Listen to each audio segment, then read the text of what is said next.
تہجد ضرور پڑھا کرو کیونکہ وہ تم سے پہلے صالحین کی روش ہے.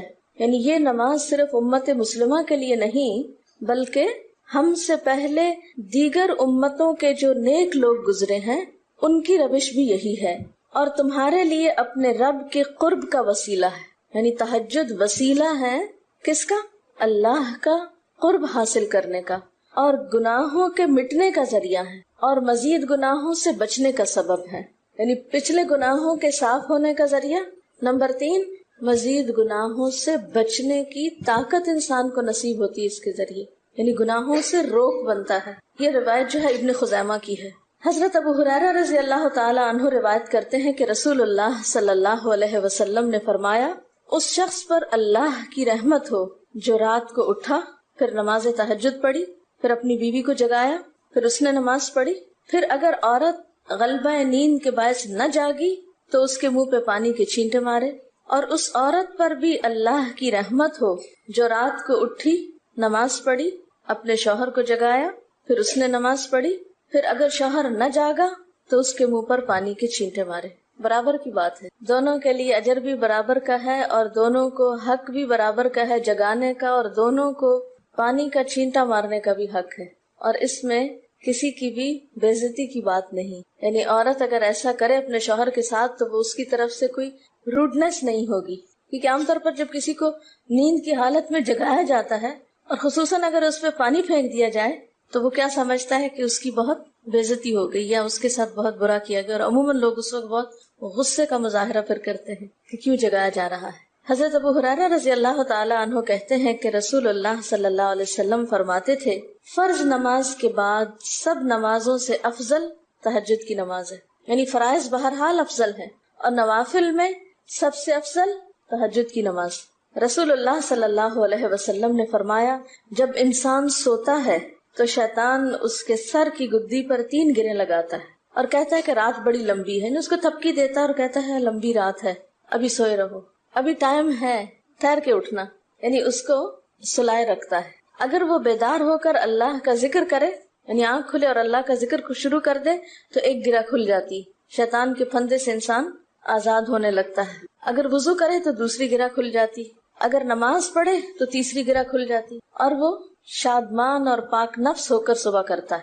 یعنی جو شخص صبح نماز کے وقت پر، تہجد کے وقت یا پھر کم از کم فجر کے وقت اٹھ جاتا ہے، اللہ کا ذکر کرتے ہوئے وضو کرے اور پھر نماز پڑھ لے، سورج نکلنے سے پہلے پہلے یہ کام کر لے تو وہ ایک مطمئن شخص کی طرح اٹھتا ہے، ورنہ اس کی صبح خبیث اور سست نفس کے ساتھ ہوتی. عام طور پر ہم اطمینان کی تلاش میں رہتے ہیں، سکون کی تلاش میں رہتے ہیں اور یہ سوچتے ہیں کہ ہمیں ڈپریشن ہے یا ہمارے اندر ایک غم ہے، تو ہم اس کے اسباب نہیں جانتے کہ سبب کیا ہے. ان کے اسباب میں سے ایک بڑا سبب شیطان کی گرفت میں ہونا ہے، اور شیطان اپنی گرفت ویسے تو دن کے وقت بھی انسان پر رکھتا ہے، لیکن خصوصاً رات کے وقت جب انسان سو جاتا ہے تو وہ نہیں چاہتا کہ سوتا ہوا اٹھے انسان.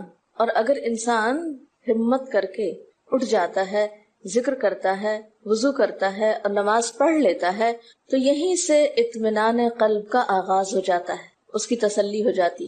رسول اللہ صلی اللہ علیہ وسلم نے فرمایا، اللہ تعالیٰ ہر رات آسمان دنیا پر نزول فرماتے ہیں، یعنی زمین سے سب سے قریبی آسمان پر. جب 1/3 رات باقی رہ جاتی ہے تو فرماتے ہیں، ہے کوئی جو مجھے پکارے؟ اس وقت اللہ تعالیٰ بندوں کو پکارتے ہیں، ہے کوئی جو مجھے پکارے میں اس کی دعا قبول کروں، ہے کوئی جو مجھ سے مانگے میں اس کو دوں، ہے کوئی جو مجھ سے بخشش طلب کرے تو میں اس کو بخش دوں.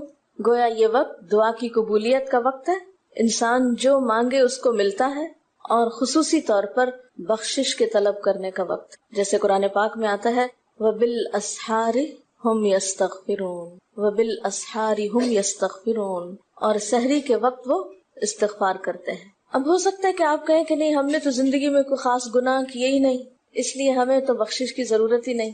بخشش مانگے گناہگار لوگ، ہم تو نیک لوگ ہیں، نیک کام کرتے ہیں، دن رات قرآن پڑھتے پڑھاتے ہیں، اس لیے ہماری تو ضرورت نہیں. نہیں، نبی صلی اللہ علیہ وسلم جن کے اگلے پچھلے سب قصور معاف کر دیے گئے تھے، وہ اتنا لمبا قیام کرتے تھے کہ ان کے قدم مبارک سوج جاتے تھے. حضرت مغیرہ فرماتے ہیں، رسول اللہ صلی اللہ علیہ وسلم نے اتنا لمبا قیام کیا رات کو کہ آپ کے پاؤں سوج گئے. آپ سے سوال کیا گیا کہ آپ اتنی مشقت کیوں کرتے ہیں، اپنے آپ کو اتنا کیوں تھکاتے ہیں، حالانکہ آپ کے تو سارے گناہ معاف کر دیے گئے. آپ نے فرمایا کیا میں اللہ کا شکر گزار بندہ نہ بنوں؟ یعنی صرف گناہوں کی بخشش ہی نہیں بلکہ نعمتوں پر شکر بھی واجب ہے. جہاں ایک طرف گناہوں کی بخشش انسان کے لیے اللہ کے قرب کے راستے ہموار کرتی ہے، وہاں اللہ تعالیٰ کا شکر ادا کرنا بندے کو اللہ کا قرب عطا کرتا ہے. اچھا، اب پہلی سنت میں آپ کو بتاؤں گی کہ اگر آپ تہجد کے وقت اٹھے ہیں تو سب سے پہلے آپ کیا پڑھیں گے.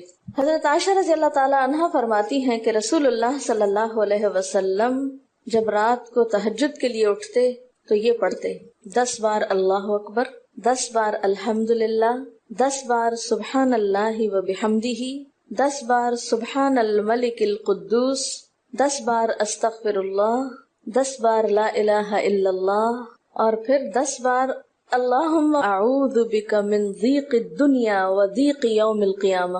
میں تیری پناہ میں آتا ہوں دنیا کی تنگی سے اور قیامت کے دن کی تنگی سے. اللہم اعوذ بک من ضیق ضاد یہ قاف من ضیق الدنیا و ضیق یوم القیامہ، یہ بھی 10 بار. اور پھر فرماتے اللہم اغفر لی واہدنی وارزقنی وعافنی. پھر وضو کرتے اور تہجد شروع کرتے، یعنی یہ بھی وضو سے پہلے آپ پڑھ لیتے تھے. تو آپ کیا کر سکتے ہیں، جیسے آنکھ کھلی یا بستر پر لیٹے ہیں تو بعض اوقات ایسا ہوتا ہے نا کہ انسان سوچتا ہے اچھا ایک سائڈ پہ سو کے اتنے تھکے ہوئے ہوتے ہیں کہ آپ ایک دم نہیں اٹھ پاتے. حالانکہ آپ صلی اللہ علیہ وسلم کے نیند سے بیدار ہونے کا طریقہ کیا تھا کہ جب آپ اٹھتے تھے تو یکدم اٹھتے تھے، سستی کے مارے نہیں کہ کبھی ایک طرف لیٹ گئے پھر دوسری طرف سو گئے پھر دائیں طرف پھر بائیں طرف، نہیں. جب جاگنے کا وقت ہوتا تھا تو آپ فوراً اٹھ جاتے تھے. لیکن بسا اوقات ایسا ہوتا ہے کہ انسان تھکا ہوا ہوتا ہے، سائڈ بدل کے دوسری طرف کو ذرا لیٹتا ہے، تو یہ لیٹے لیٹے بھی آپ اذکار پڑھ سکتے ہیں. ٹھیک ہے، اور یہ سب آپ کو آتے ہی ہوں گے سوائے ایک وہ ذکر کے اللہم اعوذ بک من ضیق الدنیا و ضیق یوم القیامہ. اور ترتیب آپ یاد کر لیں اپنے بیڈ سائڈ ٹیبل پہ یا بیڈ پہ یا کہیں بھی، یہ نوٹس کسی پین کے ساتھ لکھ کے لگا دیں، چپکا دیں، اور جب یاد ہو جائے تو پھر اتار دیں. جب عادت بن جائے تو ہٹا دیں وہاں سے.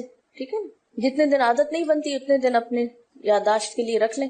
اسی طرح نیند سے اٹھ کر لا الہ الا اللہ وحدہ لا شریک لہ لہ الملک ولہ الحمد وہو علی کل شیء قدیر الحمد للہ وسبحان اللہ واللہ اکبر ولا حول ولا قوۃ الا باللہ. یہ بھی پڑھ سکتے ہیں. اچھا، ضروری نہیں کہ سب کچھ ایک ہی دن میں پڑھ لیں، یہ بھی آپ کر سکتے ہیں کہ ایک دن میں ایک چیز پڑھ لیں، دوسرے دن دوسری پڑھ لیں، تیسرے دن تیسری پڑھ لیں. ٹھیک ہے نا. اور اگر ساری ایک دن بھی پڑھنا چاہیں، دیکھیں وقت وقت کی بات ہے نا. ہو سکتا ہے اس وقت عمر کے اس حصے میں آپ پہ بہت ذمہ داریاں ہوں، آپ یہ سب کچھ نہ پڑھ سکتے ہوں. لیکن زندگی کا ایک ایسا وقت بھی آتا ہے جب انسان بوڑھا ہو جاتا ہے، جب اس کے اوپر باقی ذمہ داریاں کم ہو جاتی ہیں، پھر نیند بھی کم ہو جاتی ہے، پھر زیادہ عبادت کا موقع ملتا ہے. تو ایسے میں جب انسان کے پاس عبادت کے لیے وقت اور موقع زیادہ ہو تو پھر یہ ساری چیزیں بھی پڑھ لیں. ٹھیک ہے نا. پھر اسی طرح یعنی یہ جو روایت ہے کہ جس میں آپ صلی اللہ علیہ وسلم نے فرمایا جو شخص نیند سے جاگے، اور یہ تہجد کے وقت ہی نہیں، اگر فجر کے لیے بھی آپ اٹھ رہے ہیں تو یہ دعا پڑھ سکتے ہیں لا الہ الا اللہ وحدہ لا شریک لہ، اور پھر الحمدللہ وسبحان اللہ واللہ اکبر ولا حول ولا قوۃ الا باللہ. پھر کہے اللہم اغفر لی. پھر کیا پڑھے؟ اللہم اغفر لی.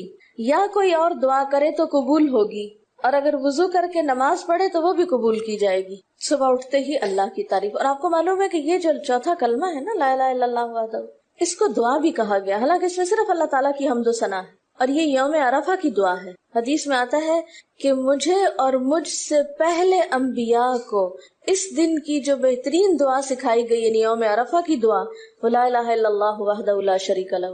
حالانکہ اس میں مانگنے کی تو کوئی چیز ہی نہیں، صرف اللہ کی حمد و ثنا ہے. جیسے حضرت ایوب علیہ السلام نے کہا تھا انی مسنی الضر وانت ارحم الراحمین. مانگا کچھ نہیں، انت ارحم الراحمین، انت ارحم الراحمین. اللہ تعالیٰ کی تعریف کر کے اللہ تعالیٰ کے نام کے ساتھ اس کو اگر انسان پکار لیتا ہے تو یہ بھی اس کے لیے بہت کافی. ایک اور روایت میں آتا ہے رسول اللہ صلی اللہ علیہ وسلم جب تہجد کے لیے اٹھتے، یعنی آپ ایک مرتبہ اٹھے، یعنی جو صحابی روایت کرتے ہیں، تو آپ نے بیٹھنے کے بعد آسمان کی طرف نظر کر کے سورۃ آل عمران کی آخری 11 آیات 190 سے لے کر 200 تک 11 آیتیں یہ پڑھی. ان فی خلق السماوات سے لے کر بالکل آخر تک. یعنی ضروری نہیں کہ کھڑے ہو کر آپ آسمان کی طرف دیکھیں، آپ اٹھے ہیں، چارپائی پہ بیٹھے ہوئے ہیں، ابھی وضو کے لیے نہیں گئے، بیٹھ کے آسمان کی طرف دیکھ کے پڑھ کے پھر اٹھ سکتے ہیں۔ اب اس میں آپ دیکھیں نا کہ انسانی نفس کی بھی ایک رعایت ہو جاتی ہے۔ لیٹے لیٹے آپ نے ایک ذکر پڑھ لیا، بیٹھ کے آپ نے دوسرا پڑھ لیا، پھر آپ وضو کو چلے گئے، تو اس میں وہ جو ایک طبیعت کی کسل مندی ہوتی ہے وہ بھی ساتھ ساتھ اللہ کے ذکر سے دور ہوتی جاتی ہے، اور ایک سٹیپ کے بعد دوسرا سٹیپ لینا بھی آسان ہو جاتا ہے۔ اچھا، اس میں آپ دیکھیں حکمت کیا ہے کہ آپ صلی اللہ علیہ وسلم نے کیا فرمایا کہ آسمان کی طرف دیکھ کے پڑھا جائے تاکہ اچھی طرح آنکھیں کھل جائیں۔ تو زبانی یاد کرنے کا مطلب یہ نہیں کہ آپ آنکھیں بند کر کے سوئے سوئے پڑھیں، کیونکہ بعض اوقات ایسا ہوتا ہے نا، آنکھ کھلتی ہے، ذکر شروع کرتے ہیں اور پھر پتہ ہی نہیں چلتا اور ذکر آدھے میں رہ جاتا ہے اور سو چکے ہوتے ہیں۔ اور پھر اگر آپ کو زبانی یاد نہیں ہوگی نا، دیکھ کے پڑھیں گے تو وہ الماری کی طرف ہی دیکھتے رہیں گے، آسمان کی طرف نہیں دیکھ سکیں گے، تو پھر سنت پوری نہیں ہو سکے گی۔ اور اسی طرح حضرت ابن عباس روایت کرتے ہیں کہ جب رسول اللہ صلی اللہ علیہ وسلم رات کو تہجد کے لیے کھڑے ہوتے تو اللہ پر تکبیر تحریمہ کے بعد یہ دعا پڑھتے: اللہم لک الحمد انت قیم السماوات والارض ومن فیہن ولک الحمد لک ملک السماوات والارض ومن فیہن ولک الحمد انت نور السماوات والارض ولک الحمد انت ملک السماوات والارض ولک الحمد انت الحق ووعدك الحق ولقاؤك حق وقولك حق والجنة حق والنار حق والنبيون حق ومحمد صلی اللہ علیہ وسلم حق والساعة حق اللهم لك اسلمت وبك آمنت وعليك توكلت وإليك أنبت وبك خاصمت وإليك حاكمت فاغفر لي ما قدمت وما أخرت وما أسررت وما أعلنت أنت المقدم وأنت المؤخر لا الہ الا انت۔ الہی تیرے ہی لیے ہے ساری تعریف، زمین و آسمان اور جو کچھ ان میں ہے سب کو تو ہی قائم رکھنے والا ہے۔ تیرے ہی لیے ہے ساری تعریف، زمین و آسمان اور جو کچھ ان میں ہے اس سب کی بادشاہی تیرے ہی لیے ہے۔ تیرے ہی لیے ہے ساری تعریف، تو ہی روشن کرنے والا ہے زمین و آسمان کو، تیرے ہی لیے ہے ساری تعریف۔ تو ہی بادشاہ ہے زمین و آسمان کا، تیرے ہی لیے ہے ساری تعریف۔ تو حق ہے، تیرا وعدہ حق ہے، تیری ملاقات حق ہے، تیرا کلام حق ہے، جنت حق ہے، جہنم حق ہے، تمام انبیاء حق ہیں اور محمد صلی اللہ علیہ وسلم حق ہیں، قیامت حق ہے۔ الہی میں تیرے سامنے جھک گیا، میں صرف تیرے ساتھ ایمان لایا، میں نے صرف تجھی پر بھروسہ کیا، میں نے صرف تیری طرف رجوع کیا، صرف تیری ہی مدد سے دشمنوں سے جھگڑتا ہوں، میں نے صرف تجھے ہی اپنا حاکم مانا، سو تو میرے اگلے پچھلے اور ظاہر و پوشیدہ اور جنہیں تو مجھ سے زیادہ جانتا ہے سارے کے سارے گناہ معاف کر دے۔ تو ہی آگے کرنے والا ہے، تو ہی پیچھے ڈالنے والا ہے، تیرے سوا کوئی سچا معبود نہیں ہے۔ یہ جو دعا استفتاح ہے تہجد کے وقت کی، یہ باہر نہیں نماز کے اندر پڑھنے کی دعا ہے۔ ہم دعا مانگتے ہیں اللہم اجعلنی لک ذکارا لک شکارا، ان دعاؤں کے پڑھے بغیر ذکار کیسے بن سکتے ہیں؟ ذکار کا صیغہ تو فعال کے اوپر ہے نا، بہت زیادہ ذکر کرنے والا۔ والذاکرین اللہ کثیرا والذاکرات، تو ذاکرات کیسے بن سکتے ہیں جب تک کہ یہ دعائیں زبانی نہ آتی ہوں اور اپنے وقت پر نہ پڑھی جاتی ہوں۔ ویسے بھی ذکر بہت اچھی چیز ہے، لیکن جو مسنون ذکر ہے اور جو نبی صلی اللہ علیہ وسلم کے طریقے کے مطابق ہے، جو اطمینان قلب اور خوشی اس وقت اس کام کو اس طریقے پہ کر کے نصیب ہوتی ہے، وہ اس کے علاوہ نہیں ہوتی۔ اگرچہ اس سے خوشی ہوتی ہے لیکن اس طرح کی نہیں نصیب ہوتی، اس طرح کا اطمینان نہیں ہوتا۔ آپ تجربہ کر کے دیکھ لیں، سنت کے مطابق زندگی گزارنا اور اپنی مرضی کے مطابق زندگی گزارنا، یہ دو مختلف لائف سٹائلز ہیں، دو مختلف طریقہ ہے زندگی ہیں، دونوں کا امپیکٹ فرق ہوتا ہے، اثرات فرق ہوتے ہیں۔ اور یہ نہیں کہ یہ کوئی بہت مشکل عمل ہے، بہت مشکل کوئی نہیں ہے، ہم کر سکتے ہیں، لیکن بات یہ ہے کہ ہم کرنے کی کوشش کریں، ارادہ تو کریں۔ پہلے تو آپ اپنے آپ سے یہ پوچھیں ارادہ بھی کیا کہ نہیں، کیونکہ اگر ارادہ ہو گیا نا تو کام بھی ہو جائے گا۔ مشکل یہ ہے کہ ہم جب کوئی ایسا کام سنتے تو پھر سوچتے نہیں ہمارا تو حالات اتنے کٹھن ہیں کہ یہ عمل ہمارے لیے نہیں، ویسے بھی نفل ہے، کوئی بات نہیں، نہ بھی ہو سکا تو کیا ہے، یہی کہہ کے ہم چھوڑ دیتے ہیں چیزوں کو کہ نہیں۔ لیکن میں سمجھتی ہوں کہ جو عمر آپ بچیوں کی خاص طور پر اس وقت اس عمر کو غنیمت سمجھے اور اس میں آپ نے جو کچھ اب یاد کر لیا، عادت ڈال لی، وہ اگلی زندگی میں شدید مصروفیت کے باوجود بالکل عادت ثانیہ ہو جائے گی، ایک روٹین ہو جائے گی اور آپ کو مشکل نہیں ہوگی۔ لیکن اگر اب نہیں عادتیں ڈالی، کل کو یا نئے سرے سے عادت ڈالنا بہت مشکل ہوگا۔ سنت مشکل نہیں ہے، صرف یہ ہے کہ ارادے، نیت اور پھر کوشش کی ضرورت ہے۔ کر لیں گے تو ہو بھی جائے گا، آخر کرنے والے کرتے ہیں، لیکن جب پہلے ہی سے سوچ لیتے نہیں بڑا مشکل، تو اللہ والے کرتے ہیں، اور وہ تو نیک لوگوں کا کام ہے، ہم تو نہ اللہ والے ہیں اور نہ ہی نیک ہیں، تو کیوں نہیں ہے، ہو جائے۔ اب آپ صلی اللہ علیہ وسلم کے تہجد کی کیفیت کیا تھی؟ حضرت ابو ذر کہتے ہیں کہ رسول اللہ صلی اللہ علیہ وسلم نے تہجد میں اتنا قیام کیا کہ اس ایک آیت کو پڑھتے پڑھتے صبح کر دی، ایک آیت پڑھتے پڑھتے صبح کر دی۔ کون سی آیت تھی وہ؟ ان تعذبہم فانہم عبادک وان تغفر لہم فانک انت العزیز الحکیم۔ ایک آیت کو اتنی دفعہ پڑھا اور پڑھتے رہے اور پڑھتے رہے اور پڑھتے رہے، اسی میں صبح ہو گئی۔ تو طویل قیام جو ہے ضروری نہیں کہ وہ صرف کس وقت ہو، کوئی لمبی سورت پڑھ کے ہی، چھوٹی سورت بھی ہو سکتی ہے، لیکن روح کے ساتھ، شعور کے ساتھ اگر آپ دہرا کے بھی پڑھیں۔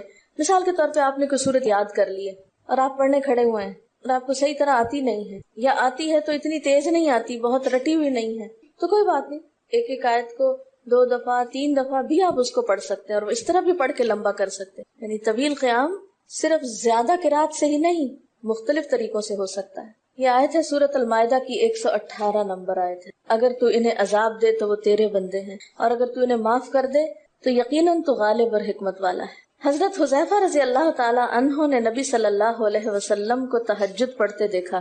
وہ کہتے ہیں سورۃ فاتحہ کے بعد آپ نے سورۃ بقرہ پڑھی، پھر رکوع کیا۔ آپ کا رکوع آپ کے قیام کی مانند تھا۔ ہماری تو کمر نہ ٹوٹ جائے، کر کے تو ذرا دیکھیں۔ میں نے زندگی میں پہلی دفعہ رمضان میں طویل رکوع اور سجدے کا موقع ملا، اس سے پہلے تو اس طرح کا سچ پوچھے کانسیپٹ بھی کوئی نہیں تھا، کیونکہ بہت سی چیزیں جب ہم پڑھتے ہیں تو ہم کہتے ہیں ہاں یہ نبی صلی اللہ علیہ وسلم کے لیے ہے، یہ تو آپ کی شان ہے اور آپ کا مقام ہے، ہم تو عام کمزور بندے ہیں۔ اصل میں ہم کمزور کیوں ہیں؟ اس لیے کہ ہم نے اپنی انرجیز بیکار باتوں میں بہت لگا رکھی ہیں، بیکار غم پالے ہوئے ہیں، بیکار مشغلے ہیں، بیکار گفتگویں ہیں، تو انرجی تو لگتی ہے نا۔ آپ فضول کی باتیں سوچیں تو کیا انرجی نہیں لگے گی؟ آپ لایانی چیزوں پہ کڑنا شروع کر دیں، کیا انرجی نہیں لگے گی؟ لگے گی۔ تو پھر آپ کے پاس کوئی تعمیری مثبت کام کرنے کے لیے نہ وقت ہے نہ انرجی ہے، پھر اس وقت تک آپ خالی ہو چکے ہوتے ہیں۔ رات کو دیر تک آپ اگر فضول گپ شپ کرتے رہے تو صبح اٹھے گا کون، اور پھر صبح پڑھے گا کون، اور اگر پڑھے بھی تو کیا پڑھے اس میں؟ کبھی آپ نے سوچا کہ احادیث کی یہ جو کتابیں ہیں یہ ساری کی ساری صرف آپ کی گفتگو نہیں، آپ کے عمل کا بھی احاطہ کیے ہوئے ہیں، اور ٹوٹل آپ کی گفتگو یہی ہے۔ اور اگر ہم اپنی گفتگو کو دیکھیں اور ہماری باتوں کی کوئی کتاب تیار ہو، نبی صلی اللہ علیہ وسلم کی عظمت کو پہچانے، ہم اپنی گفتگو کا جائزہ لیں۔ اگر ہماری گفتگو بھی ریکارڈ ہو کر لوگوں کے پاس جانے لگے، لوگوں تک پہنچنے لگے، ہم عملی نمونہ کیوں نہیں لوگوں کے لیے؟ ہمیں دیکھ کر لوگوں کے عمل کیوں نہیں بدلتے؟ ہماری بات لوگوں پر اثر کیوں نہیں کرتی؟ کبھی سوچا ہم نے؟ صرف اپنی گفتگو کے آئینے میں ہی اپنے آپ کو پہچان لیں کہ ہم کہاں ہیں، کون ہیں، کہاں کھڑے ہیں، لوگوں کے بیچ میں کیا باتیں کرتے ہیں، لوگوں کے پیٹھ پیچھے کیا باتیں کرتے ہیں، کہاں کس حال میں کیا کر رہے ہوتے ہیں۔ ہر شخص اپنے آپ کو خود پہچان سکتا ہے۔ کیا واقعی ہم اس لائق ہیں کہ کوئی ہم سے کچھ سیکھے؟ صرف اپنی گفتگو کے آئینے میں خود کو پہچانے۔ بعض اوقات کتنا بیکار بولتے ہیں، کتنا بے مقصد بولتے ہیں، کتنا ضرورت سے زائد بولتے ہیں۔ اس کا یہ مطلب نہیں کہ مصنوعی خاموشی اپنے اوپر مسلط کر لیں، کیونکہ پھر ہم دوسری ایکسٹریم پہ نکل جاتے ہیں، لیکن بامقصد گفتگو کتنی ہے ہماری باتوں میں جو واقعی فائدہ مند ہو، تو پھر ذرا روک بھی لیا کریں نا اپنے آپ کو۔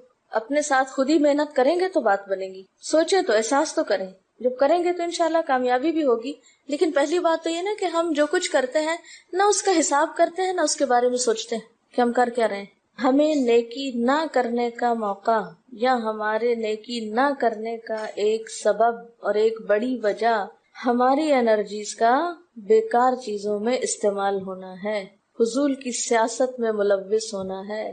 اپنی ذمہ داریوں کا ہمیں ہوش نہیں ہوتا، دوسروں کے کاموں میں مداخلت خوب سوچتی ہے۔ خود کیا کر رہے ہیں اس کا کچھ پتہ نہیں، دوسرے کیا کر رہے ہیں اس سے بہت دلچسپی، یا کیا نہیں کر رہے۔ بہت سے لوگ، بہت سی خواتین کمر درد کی شکایت کرتے ہیں، اور اس کی ایک بڑی وجہ نمبر 1 رکوع کا صحیح پوزیشن پہ نہ ہونا ہے، اور نمبر 2 اس پوزیشن پہ کوئی ایکسرسائز نہیں ہماری ہوتی۔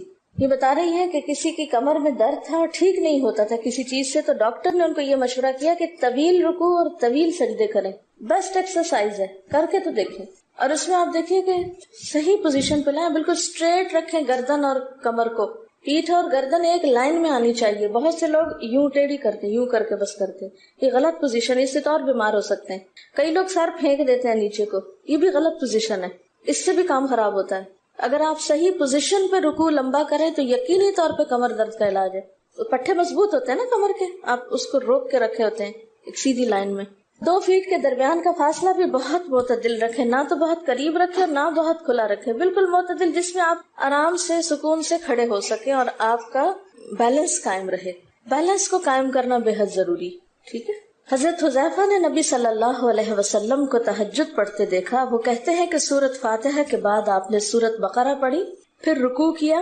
آپ کا رکوع آپ کے قیام کی مانند تھا، یعنی جتنا لمبا قیام تھا اسی طرح رکوع تھا. پھر آپ نے رکوع سے سر اٹھایا اور کھڑے ہو گئے، اور آپ کا قوما یعنی رکوع کے بعد اٹھنے کا وقت بھی کافی طویل تھا. ہم تو بعض اوقات اٹھ کے کھڑے نہیں ہوتے کہ نیچے چلے جاتے ہیں، تو وہ بھی طویل تھا. صرف 2 رکعتیں بھی آپ ایسی پڑھ لینا کافی.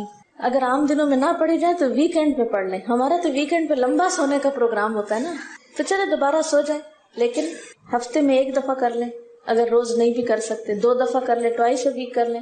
پھر آپ کا سجدہ آپ کے قومے کی مانند تھا، یعنی جتنا آپ کھڑے ہوئے تھے اتنا آپ پھر سجدہ کیا. آپ دونوں سجدوں کے درمیان اپنے سجدے کی مانند بیٹھے تھے، یعنی 2 سجدوں کے بیچ میں بھی آپ اتنی دیر بیٹھے جتنی دیر آپ نے سجدہ کیا تھا. بس آپ نے 4 رکعتوں میں سورۃ بقرہ، آل عمران، نساء اور المائدہ پڑھی. ہمیں اگر خود نہیں بھی آتی اور کوئی پڑھانے والا اتنی لمبی 1 دفعہ بھی تراویح کوئی پڑھا دے یا کوئی نفل پڑھا دے تو ہم دوسری دفعہ اس کے پاس نہ پڑھیں. تقریباً 7.25 پارے بنتے ہیں، جس کو 1 منزل کہا جاتا ہے. ایک دن کے تہجد میں آپ نے اتنا پڑھا. اور یہ تو قرآن کی قرات تھی، لیکن بیچ کے وقفوں میں تسبیحات اور اللہ کی تعریف اور حمد و ثنا اور ذکر، یہ آپ پر بس تھا. یہ وہی کر سکتا ہے جس کو واقعی اللہ سے حقیقی محبت ہو، صرف دعوے کی حد تک نہیں.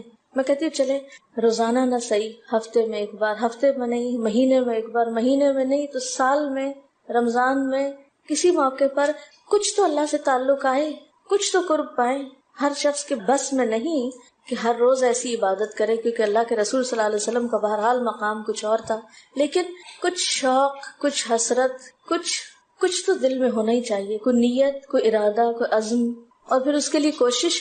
تو وقت بچے گا کچھ آپ کے پاس فالتو باتوں کے لیے، فضول چیزوں کے لیے، کچھ سوچنے کے لیے، ٹینشن کے لیے بچے گا کچھ؟ سب کچھ بھاگ جائے گا، کچھ بھی نہیں بچے گا.